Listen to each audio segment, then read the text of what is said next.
Okay, good morning everyone. Happy Thursday. Thank you so much for joining us this morning again. It's been great to have all your support this week, so we really appreciate it. So today we have Richie McColm from Notre High coming to present all about his school's journey, using some of the digital tools to create a consistent approach for engaging the young people that he works with and also for reducing teacher workload as well. So in a little minute, I'll turn my microphone off and I'll pass you over to Richie. The Glow form is for registration is up on the team just now. Any issues, just let me know.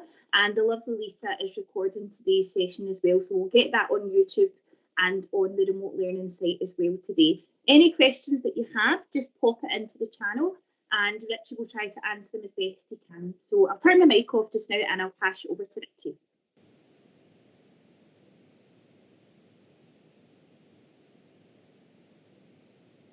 Morning everyone.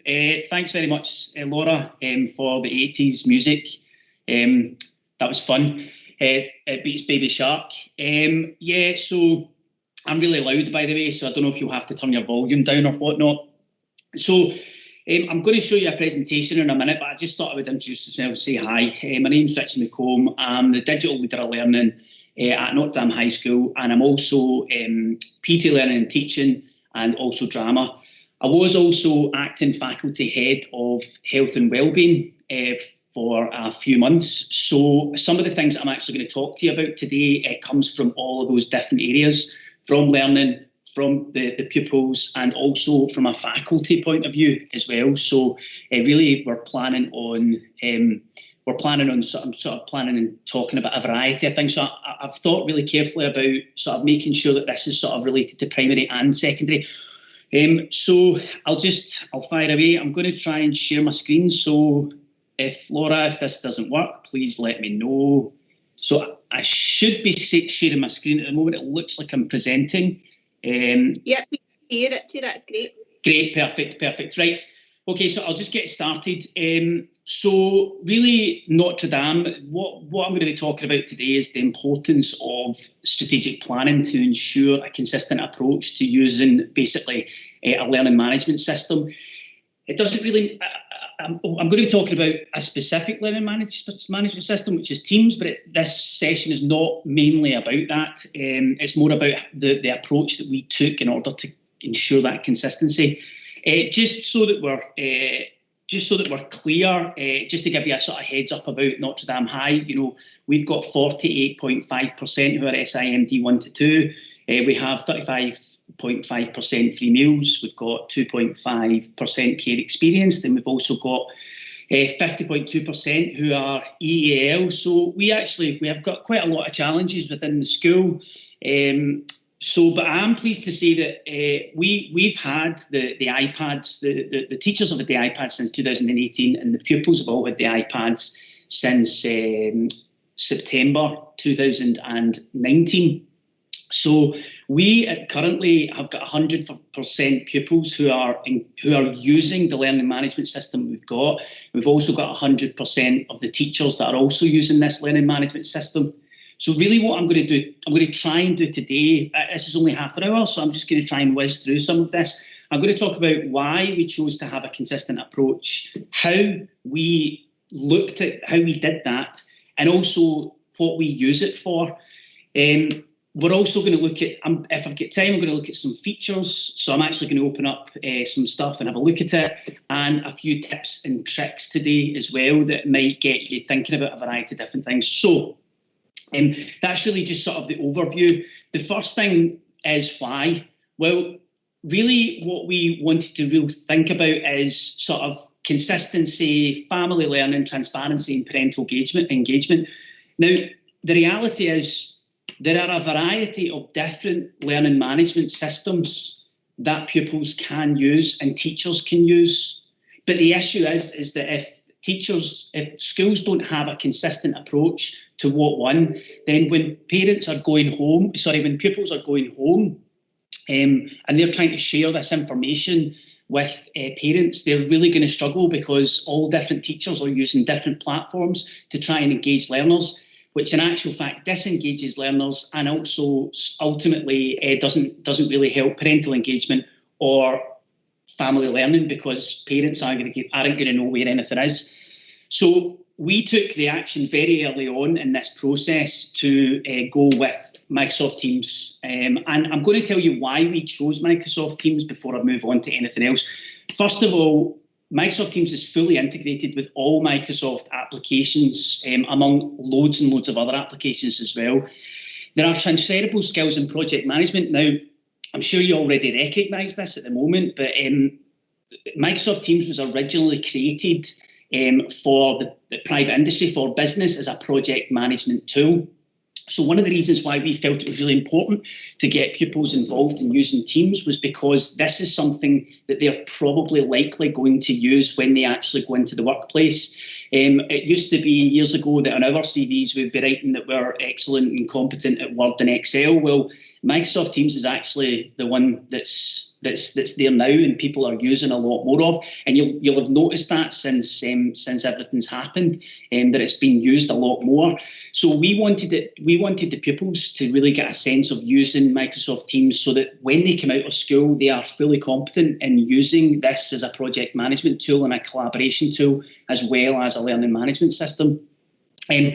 Also, there's a fantastic tool within this called Immersive Reader, which I'm going to talk to you about, which is really excellent for EAL, dyslexia, and literacy skills. Obviously, I've talked a wee bit about collaboration and the collaboration process, and it's also freely available on Glow and is integrated with Glow and all other Microsoft applications that are in there already. There are much more things that it does, but these are some of the things that we had felt would be really beneficial for our school in particular. So moving on from that, I've talked about Teams. Now, the idea is, in terms of family learning, what we wanted to do was we wanted to be able to share through Teams homework assignments, course outlines, course content, resources, and pupil achievements among a variety of different things. And we felt that Teams was the way forward for that. In terms of transparency, giving parents and pupils transparency, we could see that we could use homework, revision notes, questions are answered through it, understanding progression. We can provide feedback. We can provide assessments that are passed, among a variety of different things. So for staff, pupils, parents and carers, we can all get a sense of seeing what's going on by using this one consistent approach throughout the school. And then parental engagement. In terms of parental engagement, what we really want the parents to engage with is making sure that as teachers we're regularly updating homework and assignments so that parents can see what's actually going on, uploading and sharing handouts and resources where possible as well. Obviously, we have to be extremely mindful that not everybody's going to have internet access in the house, and they might not even be able to charge their iPad. So, being able to upload these handouts are just an added bonus and an added extra for pupils. So really, that is the reason why we chose Microsoft Teams. Now I'm just going to sort of really briefly talk you through, the how we did it. So as I said before, the teachers have had the iPad since November 2018, and the pupils have had them since September 2019. So really, when we got the iPads, the first thing that we did was we did an introduction to staff at Inset, which was a 2-hour training session. And it was actually this time last year, around about the May Inset, that we did this. This is when we actually got the ball rolling with all of this. So this is actually a really good time at the moment to start thinking about what you're going to be doing in terms of next year, because it'll be made clear in a minute. So in terms of the introduction to staff at the Inset, we did a 2-hour training session, and I actually presented what I've just shown you a second ago about this consistent approach. And then what we did is we actually split staff off into different computing rooms, and we got them to set up their teams, and we got them to work. We had members of staff who were fully competent in using Teams in those rooms, and we got everybody sort of sorted out with getting their teams and familiarising themselves with it, so that they actually felt secure and that they had done something practical within the day to get an understanding of what this was like. So that was the very first thing that we did. We also made sure that we embedded this into our school improvement plan, and that's why I'm saying right now this is a perfect opportunity to make sure that this goes into your school improvement plan for next year, that you're taking this whole school approach, because by embedding that into your school improvement plan, then we're also making that part of the PRD process, and we're also making it part of the departmental improvement plans as well. So once we had done all that, we started looking at staff training. Now, Connected Learning Teachable is a fantastic tool for a variety of different things. I've created a teachable training session on Microsoft Teams, and we got every single member of our staff to sign up to that, to make sure they went through that process and through that course, so they were fully confident in what it was that they were expected to do. We also have been set up regular drop-in sessions, and just a variety of different sort of training sessions and videos, and sort of giving people hints and tips and tricks throughout the course of the past year or so. So all of these things are really important in the development. Also, as part of our parent information evening about iPad deployment, so I don't know who's here today, whether you've got iPads or not, but when it came to our iPad deployment, when parents came along to sign their form, we showed them the videos that were created for Connected Learning. We talked to them about what the expectations were, and we also introduced them. We did a whole presentation on how to use Teams and how to engage with parents at home. Interestingly enough, there's actually quite a few parents are already using Teams in their workplace, so they actually kind of knew a little bit about it and knew how to use it. So we made sure that parents were really informed about what the expectations were when pupils were taking these iPads home and sharing some of the work that they've got in the assignments. Also, pupils were fully informed before iPad deployment. There was a number of assemblies about it, letting them know, making sure they were updated, their Glow accounts were updated, etc., and just making sure that they were fully, they knew what the expectations were. In terms of iPad deployment, what we did with the iPad deployment is we actually had a double period, as opposed to having one period, which it does work within one period. It was quite efficient. We decided that we wanted to have two periods. The first period to really sort of get them set up with the iPad, and then the second period was get them trained up on using Teams and how to use Teams, so that they had a full understanding. So one of the processes was them downloading Teams, making sure that Glow was set up, their account was set up and all that before they actually went to their next class. Because when they went to their next class, pupils were actually given the join codes for their classes immediately as they went in. Because we were all set up already and this was embedded in the culture of the school, every teacher in every classroom had a join code for the pupils and could sort of sign up.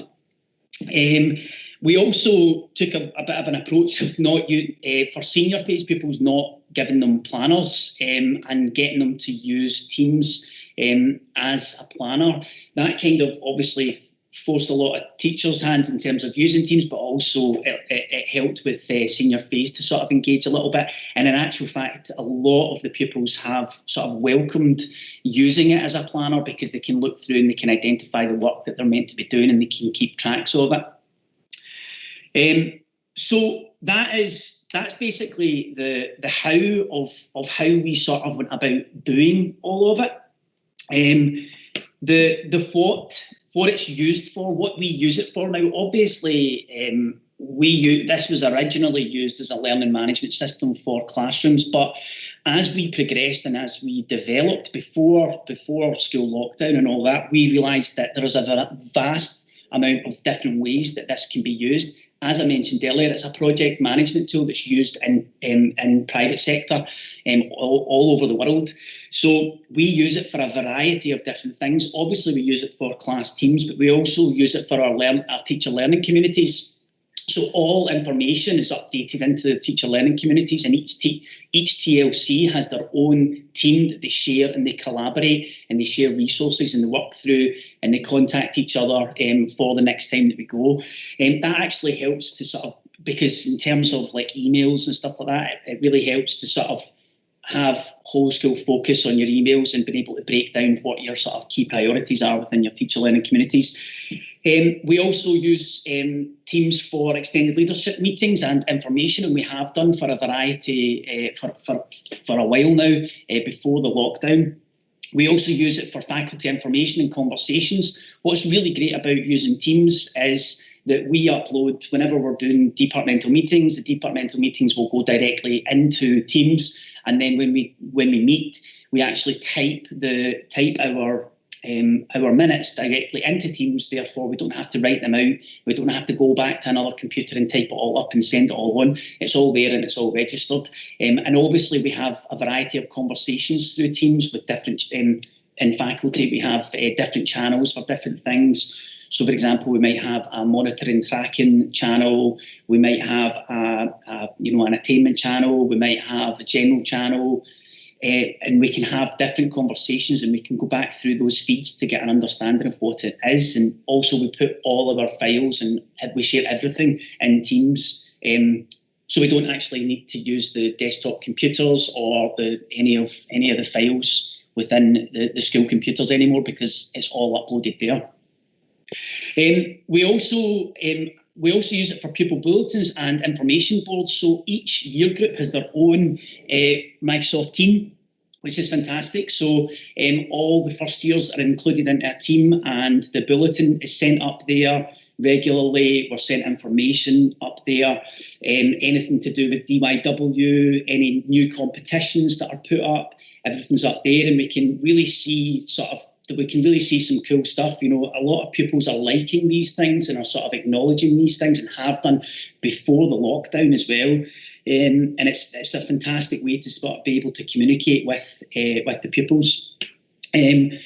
Obviously, digital learning collaboration. So at the moment, we've set up a digital learning hub, and the all staff, because we're fully confident in how to use Teams, we've been doing video calls, and we've been experimenting with different things. So just the other day, I think last week, I had about 27 members of staff, and we all had a chat, and we were experimenting with how to use a variety of different sort of applications, so that we felt a wee bit more comfortable in what we were doing at home.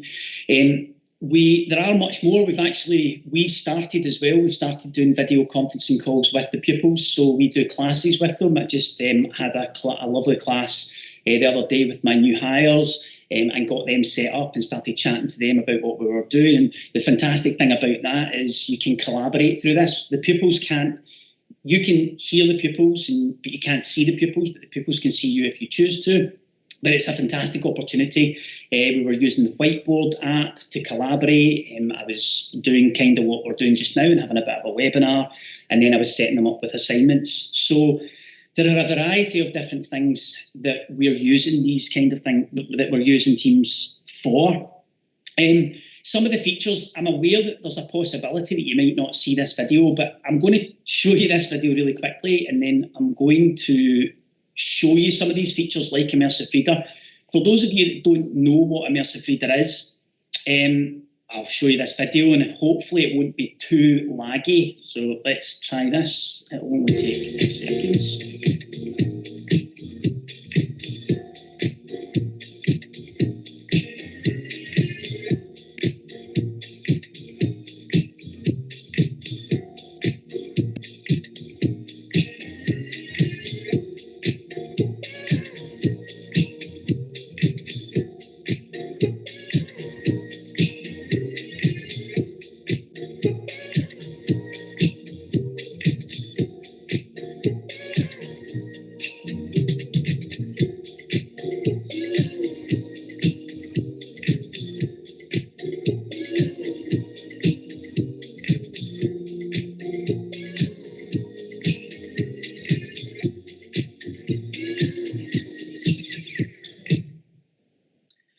Okay, so that's kind of Immersive Reader.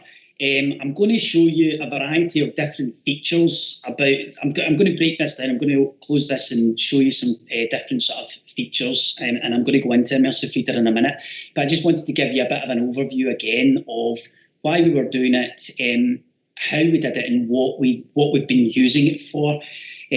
So I'm going to hopefully escape here, and let's see if I can go back to Teams. So there's a likelihood that I'm going to stop sharing for a second, then I'm going to reshare. Give me a second. There we go. So I'm going to show you some, I hope you don't mind, I'm going to show you some features that I think are really interesting within. I'm going to have to be very careful here with what I'm doing, because I know that there's people information and stuff like that. So first thing, just a little hint if you are thinking about using Teams. I've created this drama assignments master. Now, what I've actually done is myself and my colleague, what we do is in here, there's no pupils. We just create assignments. We just constantly create assignments, and it means that we've got a big, massive bank of assignments that we can share between each other. So that's just a little tip for you. If you're ever thinking about collaborating together, you might want to create your own team and not have any pupils in it, and just set up loads and loads of different assignments. I'll just click on this. Hopefully it'll open. My internet connection's not been that great lately. So there's loads of different drafts and stuff like that here.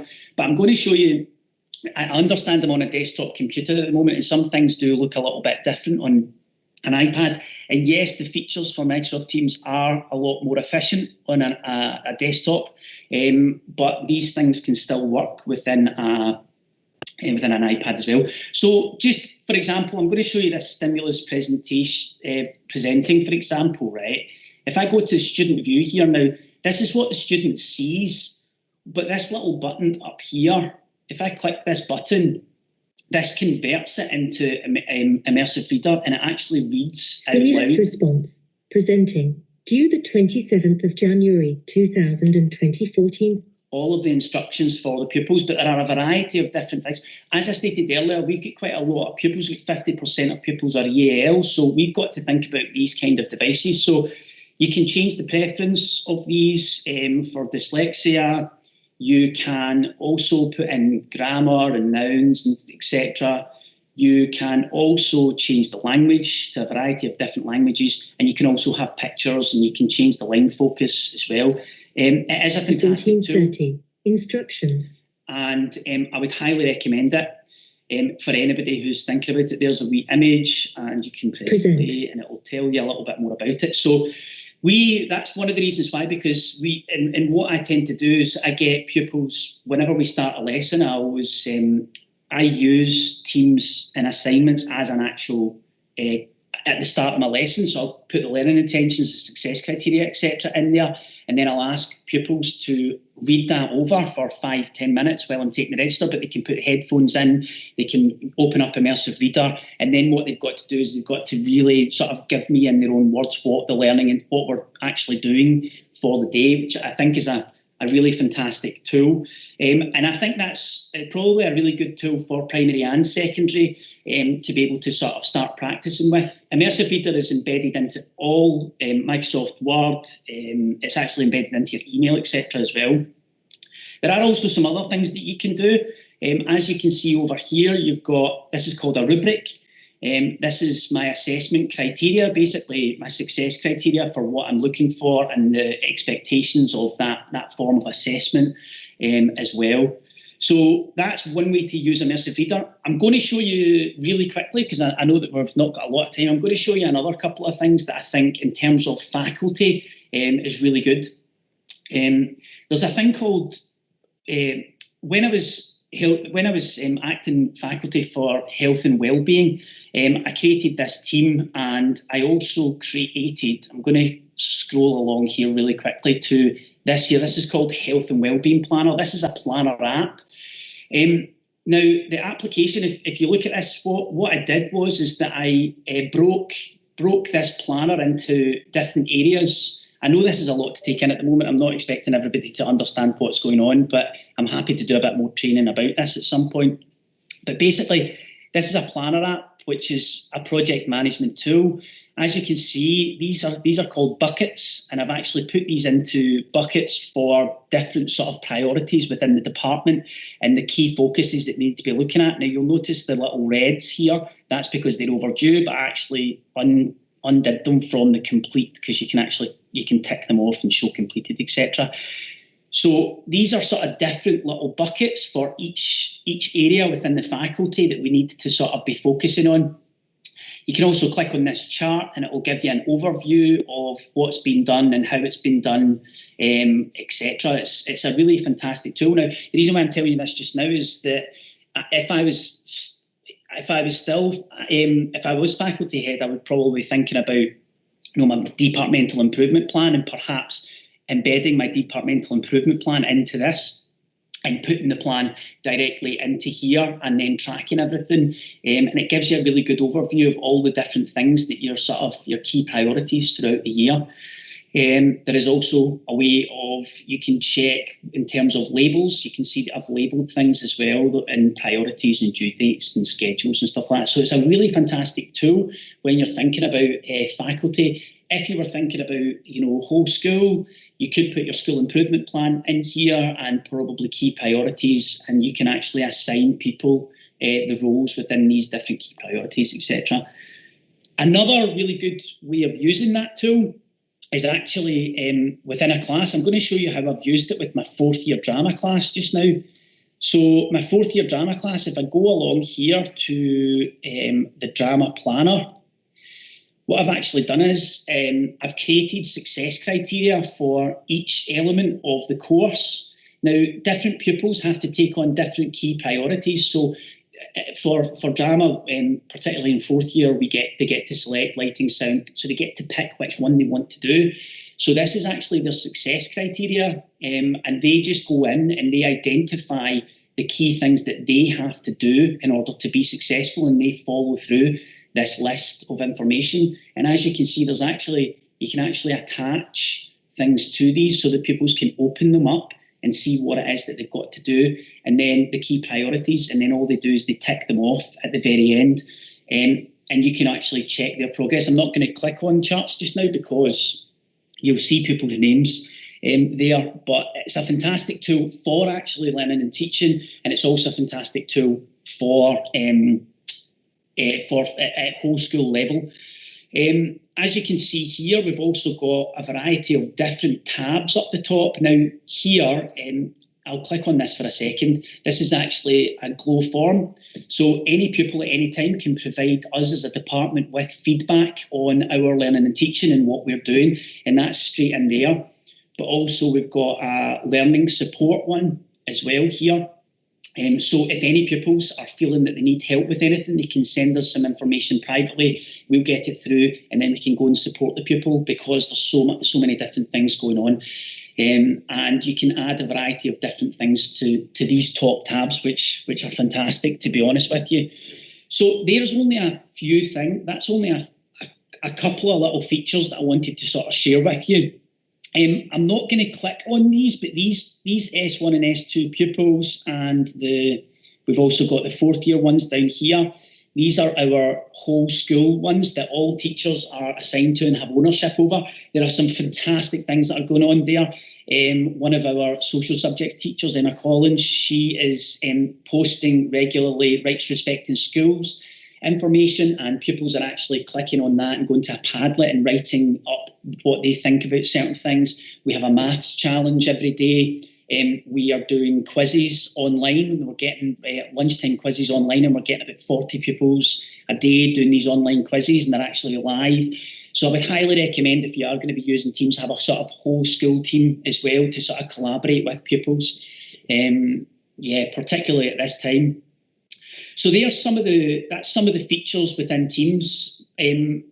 Before I go, what I was thinking about doing is, in fact, there's one more within Teams, which I absolutely love, and I'm going to do it right now. So I'm going to go over to here, and oh no, I can't post in here. Well, I'm going to post in here. What I can actually do is, I'm sure you're aware of this already, you can praise people. So I am going to praise Laura. Where are you, Laura? How do I find you? Oh, I can't find you, Laura. Hang on. Oh, it's frozen. Oh, I'm stressed now. Where are you? Thank you very much, Richard. I'll try that then. GW11 McDonald, hold on. It's not coming up. Oh, so it is. Sorry. Thank you very much. Thank you. I don't know why you're not coming up. Maybe I'm not allowed. Well, do you know what I was going to do? I was going to praise Laura for how awesome these have been and the music this morning. And the reason why I'm doing that is this praise. I know it sounds really silly, but I actually praised a fourth-year pupil on this one day, and she came to me a couple of days later and said, "Sir, did you praise me?" I went, "Yes," and because you were doing a fantastic job. She went, "I showed that to my mum, and because the majority of the time she doesn't, usually whenever she gets something, it's usually a letter home for her behaviour, and she actually showed that to her mum, and she was really proud of it. And it was a really inclusive way of sort of making her feel sort of really included, and it also made her parents feel sort of really proud of her as well. So there are some stupid little features. Sorry I didn't get to do that. I was hoping I could do it. Anyway, now before I go, I'm going to show you two other things that are not to do with this. I thought you might enjoy them. I'm going to just quickly go over here really quickly, and I'm going to show you a thing called Video Puppet. If you've never heard of Video Puppet, basically what you can do is you can upload your your PowerPoint presentations directly into here, and it will turn it into a narrated video for you. It will just convert it within a matter of minutes, and then you could upload that to Teams and share it with your pupils. I'm not going to go into this at the moment. It is in beta mode, so it's fairly new. It's a fantastic tool. I would suggest that if you're going to use it though, and if you want it to create narration for you, because it actually creates narration, puts music over it, and then you have to make sure you're putting your script in where your notes are. I know that people might be using Keynote. You can also obviously convert your Keynote into a PowerPoint and then upload it. You can use it from the iPad. It's a fantastic tool. Then there's another tool called Notre. Basically, Notre lets pupils and yourself convert notes into a quiz really, really quickly. And I'm going to show you. All I did was I cut and paste this from the internet just earlier on today. So these are some notes, and all you do is the pupil would press quiz, and then you can actually do a quiz. It converts it into a quiz for you. I have no idea if this is right. And then I click that, and then I press enter to submit. Got it wrong. But if I don't like them, I can put them down and stuff like that. So I thought I would share just a couple of little tools for you to show you a little bit. Video Puppet, fantastic tool for uploading PowerPoints and turning it into really quick videos. Now is really good for notes, etc. as well. I'll go back over to my presentation just really quickly. So that's it. I hope you've enjoyed this. I hope it's been informative. It was a bit of a world stop tour. If you want any more information, please let me know. I'm happy to help. I'm happy to do more. And yeah, that's it. I'll pass back over to you, Laura, if that's okay. Yep, thank you so much for that, Richie. That's fantastic. Just a few wee questions to double check. Was that Sway that you used for your presentation this morning? No, it's Prezi. Right, okay, that was great. It didn't seem to lag or anything, so that was great. Fantastic. I use Prezi for everything. I've got like 250 odd Prezis, so yeah, Prezi's brilliant. I would highly recommend it. Thank you so much. That was wonderful. Thank you so much to everyone for tuning in as well. So we have had the session recorded this morning, and we'll pop that up on the YouTube channel and remote learning site as well by the end of today, hopefully. But thank you so much again to Richie for coming along today, delivering a fantastic, really informative and helpful presentation. We have just finished getting the flyers ready for next week's webinars and Apple Teacher Monday, so keep an eye on Twitter and the general channel.